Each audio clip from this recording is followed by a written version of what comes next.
the fertility industry and the abortion industry are actually two sides of the same coin. And here's why. The abortion industry says, I don't want children and I can do whatever I want and children die. The thing is that a lot of people do not understand is that the flip side of that, the fertility industry says, I so desperately want children, I will do what I want and children will die. IVF processes kill more children, more humans than abortion.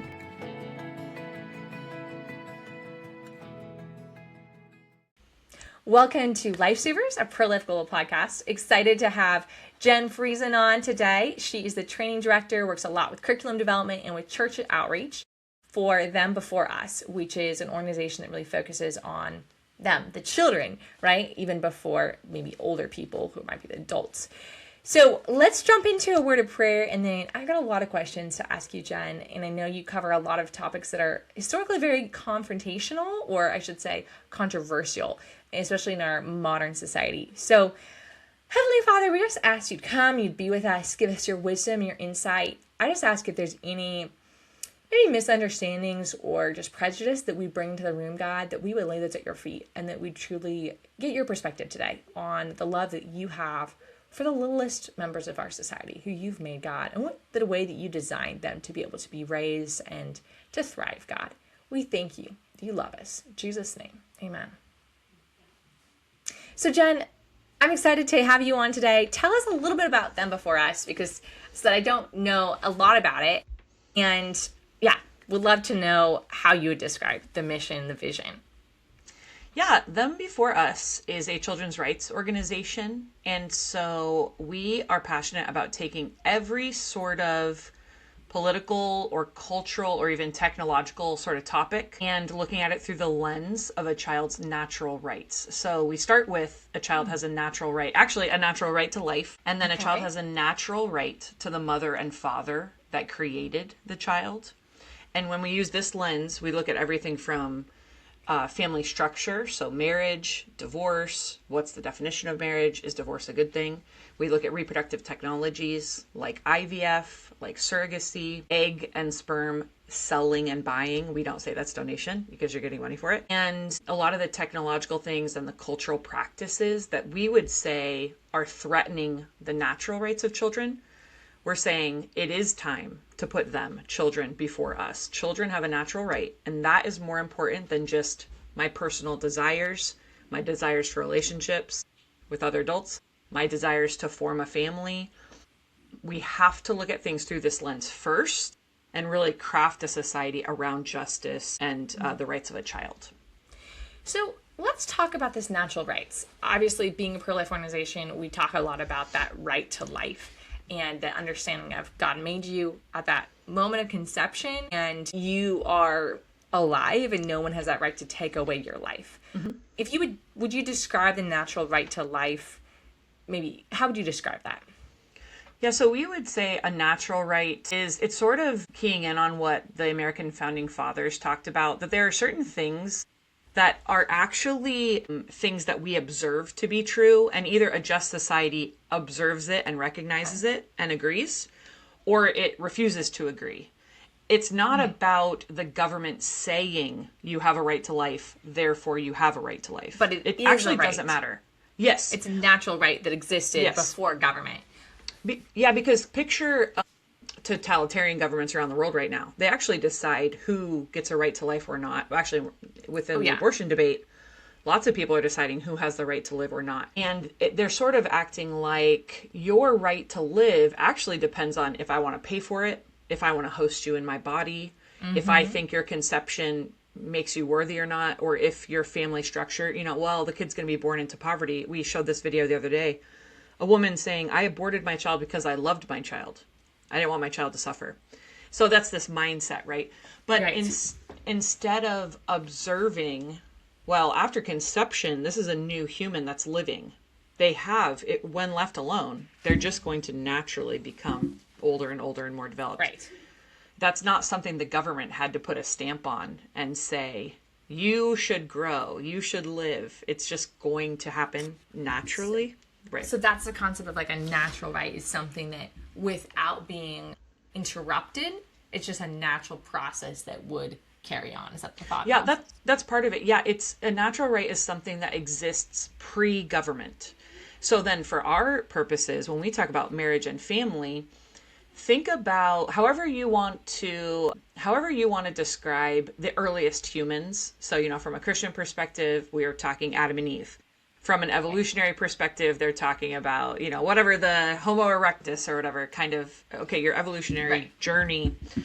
As long as there's cavemen been, or cavemen. Like. Yeah. Okay, so let's say you're not a Christian and whatever, and you think it's like, at some level, there were sentient humans and they were living in caves.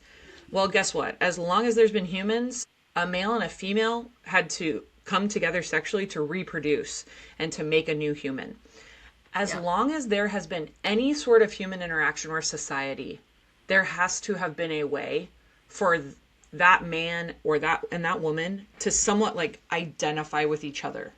Like the man at some level would have to say, they're mine. They live in my cave. I'm the one who helps provide their food. Like that child is the one I'm leaving my stuff to. Survive probably. Well, yeah, the child won't survive without the mom. Well, definitely the child won't survive without the mom. But throughout history, she's literally attached to the child, right? The baby comes out, it's pretty clear who the mom is.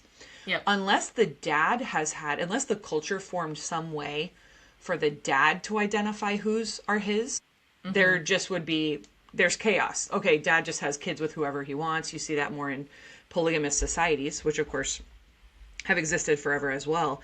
But there's always been a way for a dad to claim children as his. It's his harem. Those are his concubines, whatever it is. That existed as long as humans have been in groups. That didn't exist once we had the Declaration of Independence, right?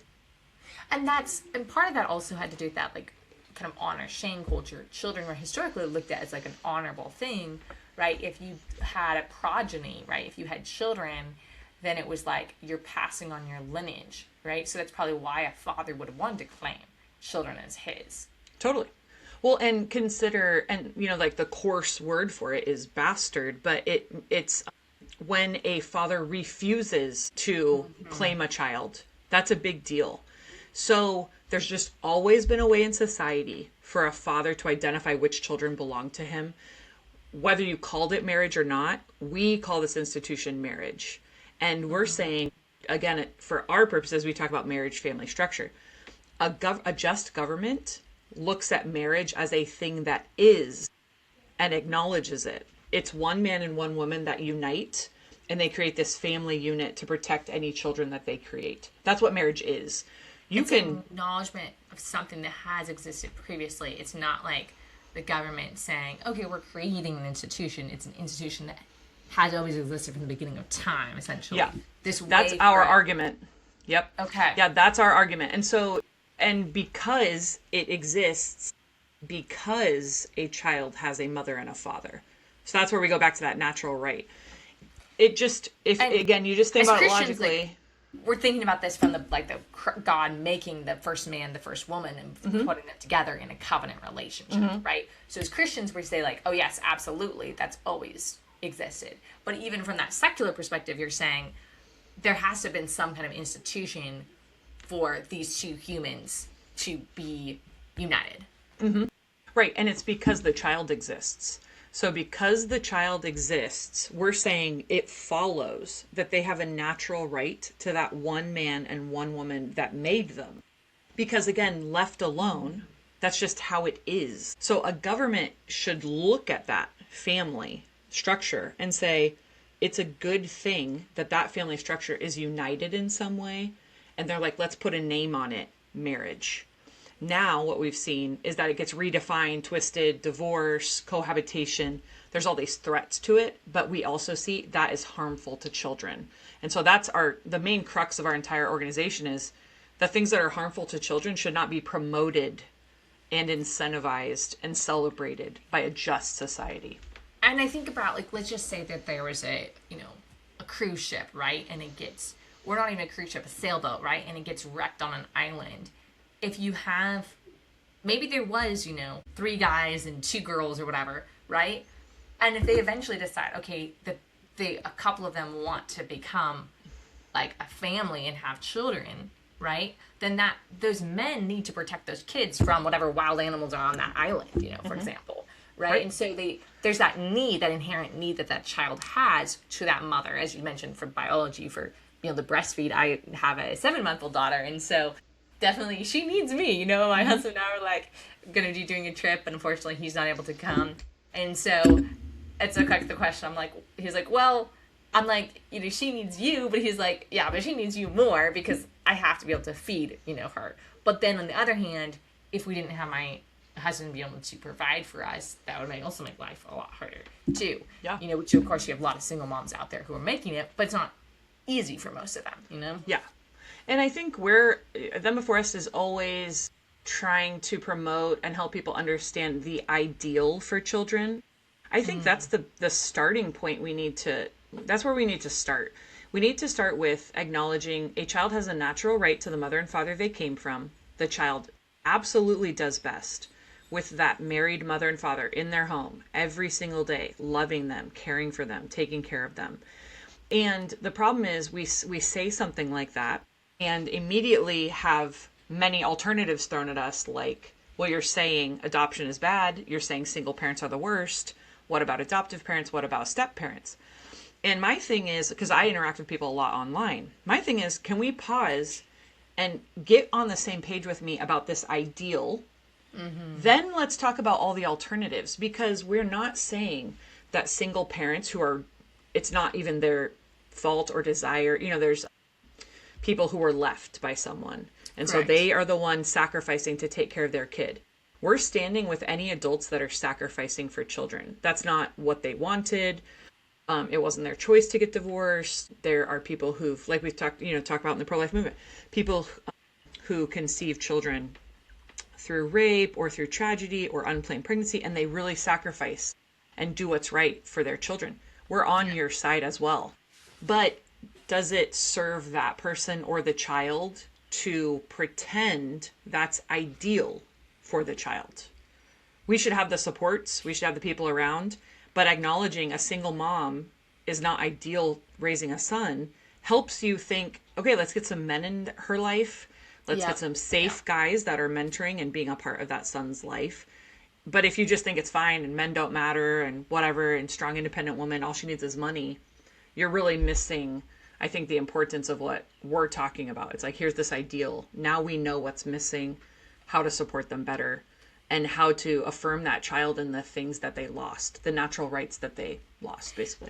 And how to also affirm them then in what it looks like for them to live out that ideal, right? Because just because, as you said, a son is raised by a single mom doesn't mean that he needs to do whatever his dad ended up doing, which may not have been a great situation there, if the dad left, for example. So, we want to affirm him that, he can be a good dad. He can love his kids well, be there to protect and provide for his family. Yeah. So let's talk about, I think this is really good, getting an ideal of, okay, this is just the way that things would happen if it was left uninterrupted, all right? So we have this ideal of life existing, that's a natural right, and then children having a right to their biological parents. So now let's talk about some of those other issues. I know offline we were talking about surrogacy a little bit, and with Pro-Life Global, we work in a lot of developing nations, so Africa and Asia and Latin America, and especially in a lot of African and even Latin American countries, there's not a lot of voices for pro-life even, right? There's a lot of voices saying hey, my body, my choice, but now, and then there's so much money being pushed by the West to pressure these countries into making unwise decisions, but also to pressure the individuals themselves. Individuals are being paid to attend pro-abortion or meetings that promote unhealthy concepts for sexuality and things like that. And you're literally being a paid attendance fee to attend the meeting, right? Yeah. So those are the kind of challenges that we're facing where we're working with volunteers, we're empowering them, we're supplying them with flyers, right? And with training and with equipment, but we can't pay them fees to go and do an outreach, right? We want to empower them to be a lifesaver, that hey, this is what it means to be a modern day hero, is to do the hard thing, is, as you said, to sacrifice, right? So what are these, so let's talk about surrogacy is one, and I want to also talk about artificial insemination, what about IVF? how is the pro-life movement handling not just, and I guess from that natural rights perspective, how are we supposed to handle these certain topics when you have couples that maybe genuinely, like I have Christian friends who are very pro-life, they genuinely just want to have a family. They love God. They would love to have a family, and they're open to me to adoption, but they would love to try to conceive themselves. I mean, what about them using their own eggs and their own sperm to create, a child that and gets implanted in the womb? Let's start with IVF. I feel like that's Yeah, for sure. Yeah, I think IVF you kind of have to start with that because you don't get to surrogacy without IVF. And I think the way we want to frame the IVF conversation, again, is let's consider it from the perspective of the natural rights of the child. So the quick caveat is that whenever we bridge into, we start talking about the topic of infertility, there might be people even listening now who are struggling with this and immediately feel their back get up of like, unless you've experienced infertility, you can't talk to me about it. Now, what's interesting is when you talk about the pro-life conversation, there's actually some correlation there with people on the more political left that'll say, unless you have a uterus, you're not allowed to talk about abortion. Or unless you've adopted 50 kids, you're not allowed to talk about abortion. So I think the first thing is that I'm going to ask just the audience to set aside for a second the notion of sort of the personal experience piece. And people on our team have experienced miscarriage, we're told they're never going to be able to have children, we're told they had to go the IVF route and have adopted children. We really do cover kind of the span of, my parents are divorced, I'm a child of divorce, so is Katie, our founder. She was raised in part by a mom who identified as a lesbian, so she was raised in the gay community. Oh, wow. So I'm just like, we hit all the little identity boxes. We really do. Yeah. And so we have the credentials, but see, we're not saying my credentials mean you have to listen to me. What I'm saying is it's more important that we consider the rights of the children than what I want or what I feel. That is the hard thing we kind of need, even Christians, to get over the hump with a little bit. And so I'm just going to ask people to bear with me a little bit in this conversation, because it is hard to consider for a lot of folks who are struggling. Oh, yeah. Sorry, were you going to say something? So, excuse me. I appreciate you giving that caveat that, like, let's put past the really real pain and that we might be experiencing in the desire to have a family and to have children, to think about what is actually the natural rights that the children ought to have here. Yeah. So we talk about the fertility industry and the abortion industry are actually two sides of the same coin. And here's why. The abortion industry says, I don't want children and I can do whatever I want and children die. The thing is that a lot of people do not understand is that the flip side of that, the fertility industry says, I so desperately want children, I will do what I want, and children will die. IVF processes kill more children, more humans than abortion. So I totally agree with that. And like, I know years ago when I did a study abroad in Germany, I was told that they had a law that said that you had to, as many babies were created, had to be implanted in the womb of the mom, right? And so my perspective at the time was like, okay, if IVF is going to ever be done, then let's at least, all the babies that are being made, let's implant them. Let's not be freezing them, or let's not be killing them off in petri dishes, right? But is that what you're talking about? Where sometimes they'll be like, okay, we got 5 eggs, right?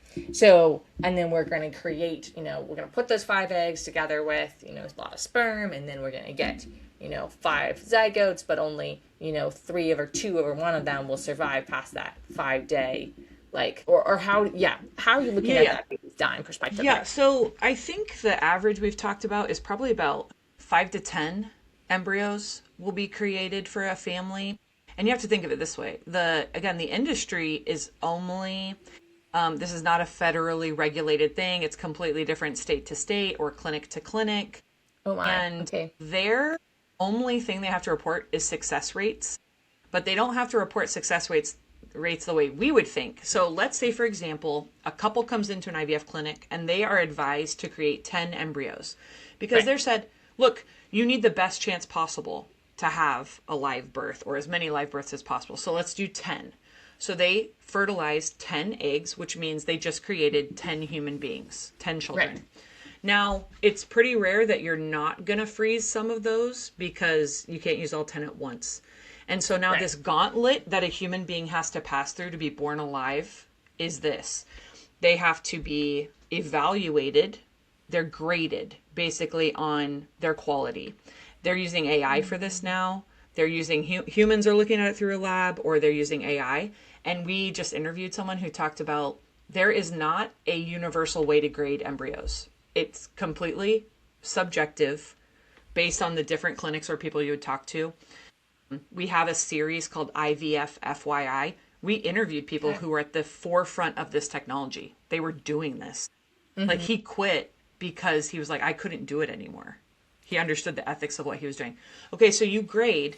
Out of those 10, we say 7 are good enough to keep going. These 3 are not. We're discarding them. Okay, that's a human being, and you're discarding 3 because they're not high enough quality. So is it, because I know also it used to be, I don't know, maybe let's say 15, 20 years ago, where the technology wasn't very good. And so a lot of those babies would die off within maybe those first 5 days even. But now technology is pretty good, right? So are all 10 of those still alive and still like, they're still alive at day 5? Or yeah, I think how is that looking the guy that we talked to would say that when you were ready to like get one going, they would watch it for a period of days, 1 to 3 days, I think. That's when they start evaluating it for quality. I think then after you evaluated it for some kind of quality, you would discard the ones that were considered not good. Maybe you would freeze the ones you were going to use later, and then you would keep out the few that you were going to implant right away. So discarding or donating to research is 100% an aspect of what's happening with people's embryos. So can I just say, let's say that there's a family that's like, hey, we want to only create 3 like zygotes at once, right? And we want to have all 3 be implanted in the womb. Is that possible to be done in the US? Yes, it's totally possible. We talk about if you want to go about it in the most ethical way possible, it is so cost prohibitive and it hurts the bottom line of the clinic. It's going to be very hard to find a clinic willing to do that. So, because here's the thing, they do it for 3 and now they grade them and they're like, these aren't really good quality, but you said we're not allowed to discard them. We're just putting them all in. I mean, they're putting 3 embryos in, counting on them not surviving. They're hoping 1 survives out of 3. So they will put multiple embryos into the woman generally at each transfer, hoping 1 will survive. So again, when we talk about success rate, if they put 3 in and 1 survives, that's 100% success rate. So that's like, what kind of math are we talking about there? Because if you have 3 humans and 1 makes it, in any other kind of surgery, we would say that's a 33% success rate. Right. But that's not the math that the fertility industry does. And we're not blaming the desperate couple that goes in there, because we've had people who've said, I have like 20 embryos on ice right now and I do not know what to do. We've had 4 kids and now I don't know what to do with the rest of my embryos. Well, you can do embryo adoption though too. Yeah. But I mean, it's the same thing as having your children given to strangers, right? I mean, these are your full biological children that have full siblings, and now you don't know what's going to happen to them. You don't know where they're going.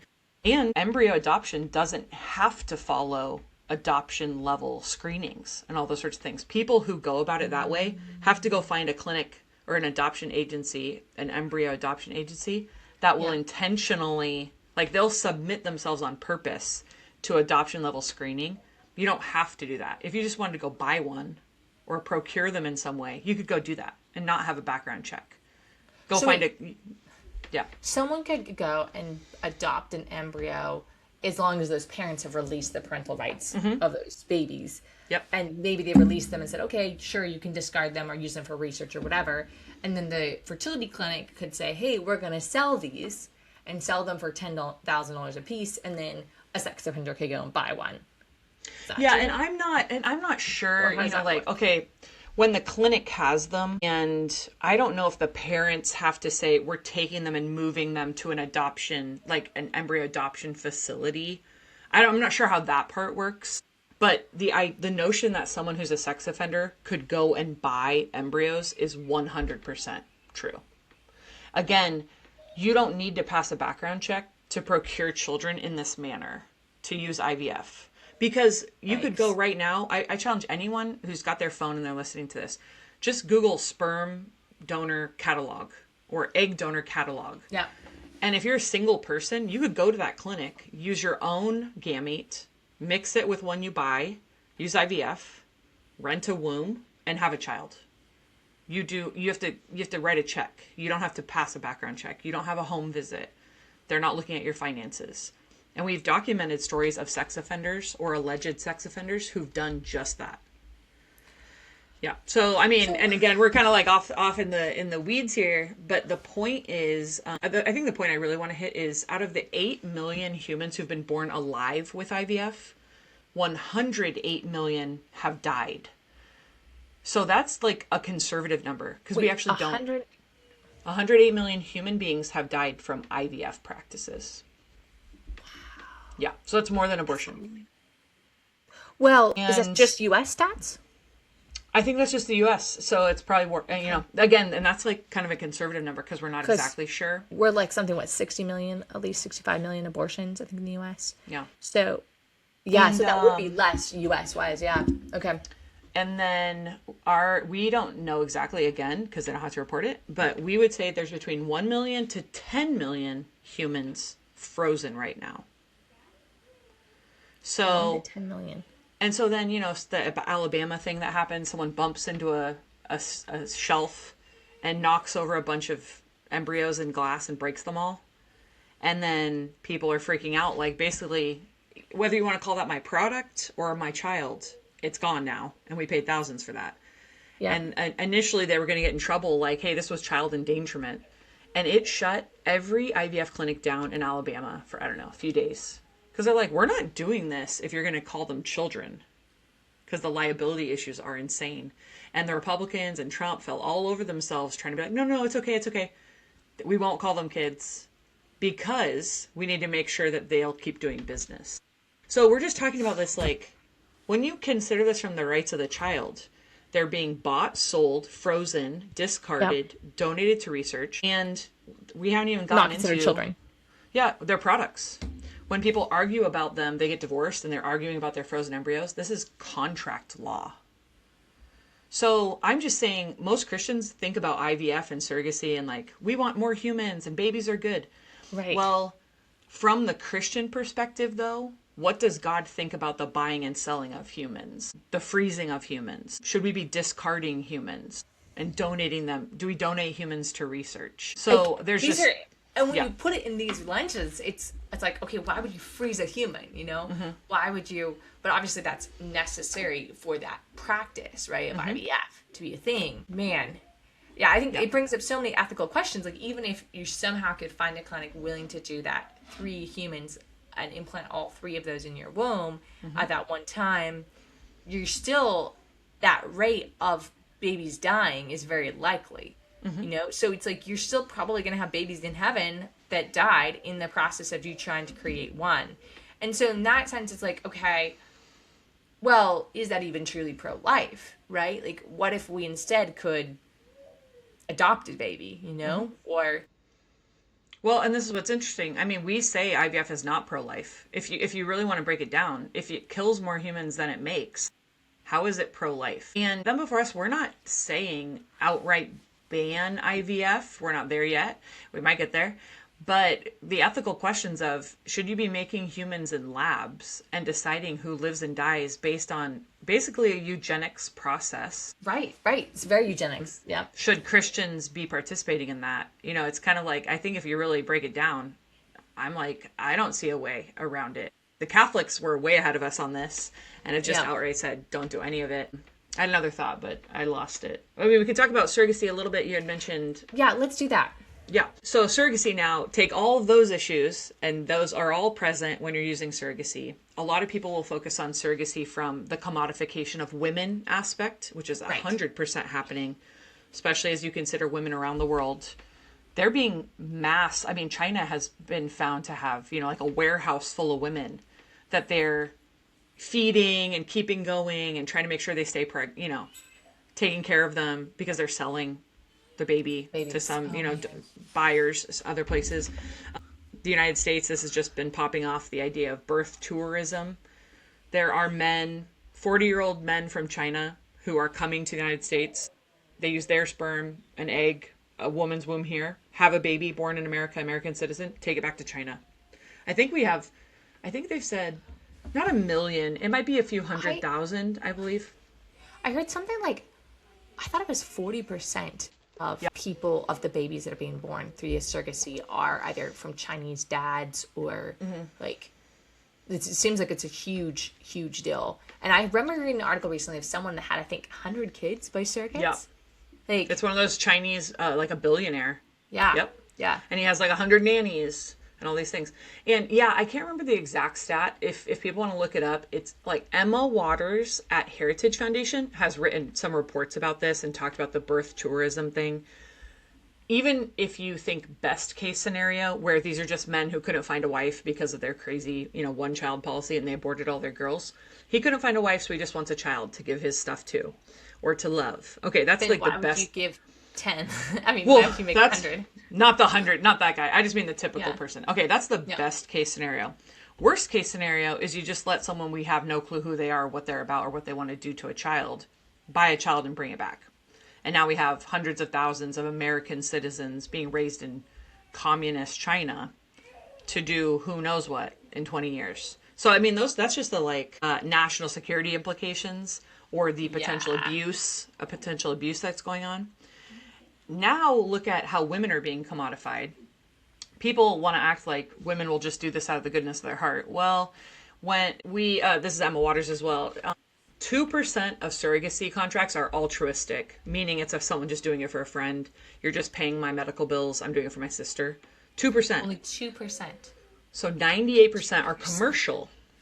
And a state that didn't have commercial, let's say it was one of the M states, Minnesota, Massachusetts, something. Mm-hmm.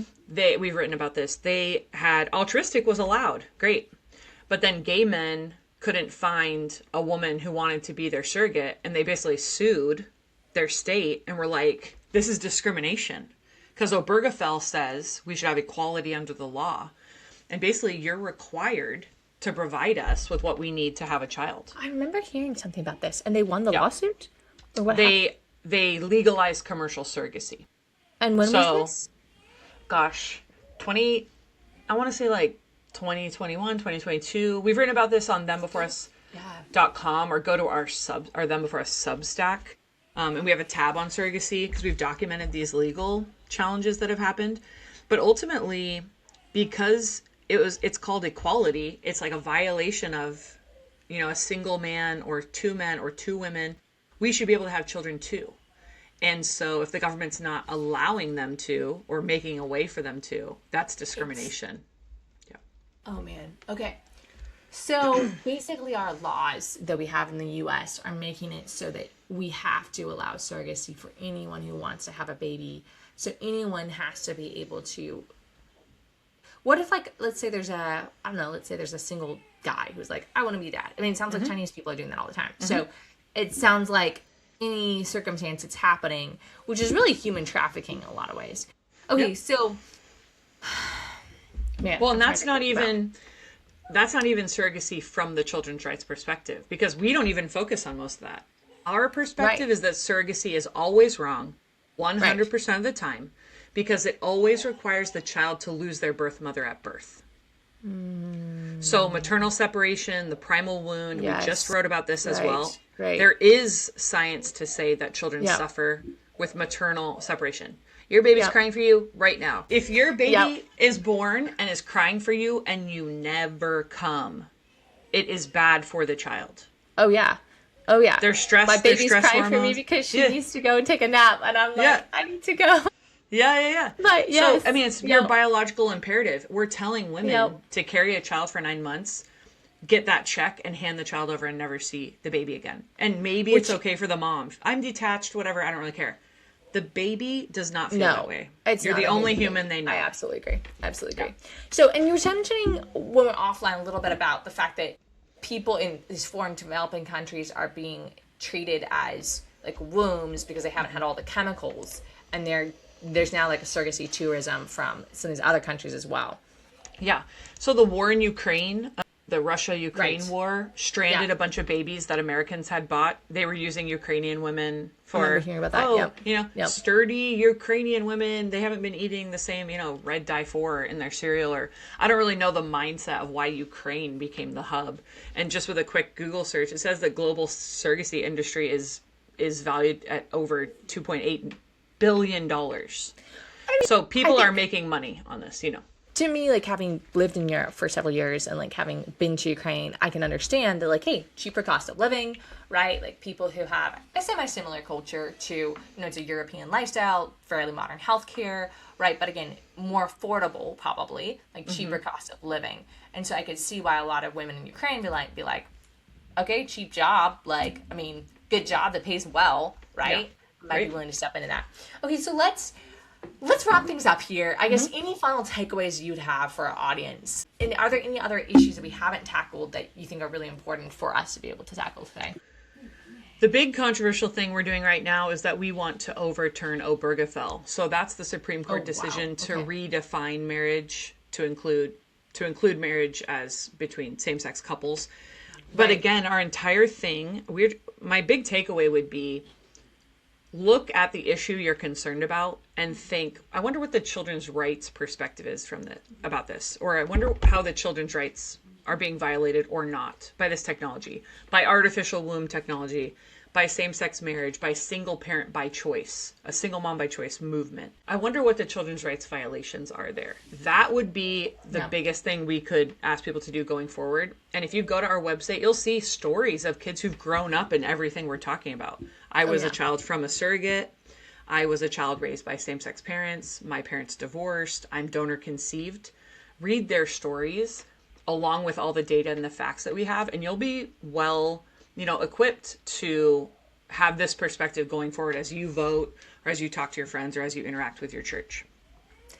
Thank you so much, Jen. This was very insightful and helpful for me personally because even being a Christian, these are topics that I think the underlying concept is talked about in the Bible, but there's not like a clear Bible verse that says surrogacy is wrong, for example. Right. And so sometimes it's harder for even Christians to be able to know like how do I tackle this issue. Yeah. Again, thank you so much for sharing about really that value of the rights of the child. Really, the children ought to be able to have certain things to expect in life, and that creates for them a really healthier, thriving life. So appreciate you, Jen. I hope you have a great rest of your day, and in all the work that you're doing, really appreciate your work. Thanks so much.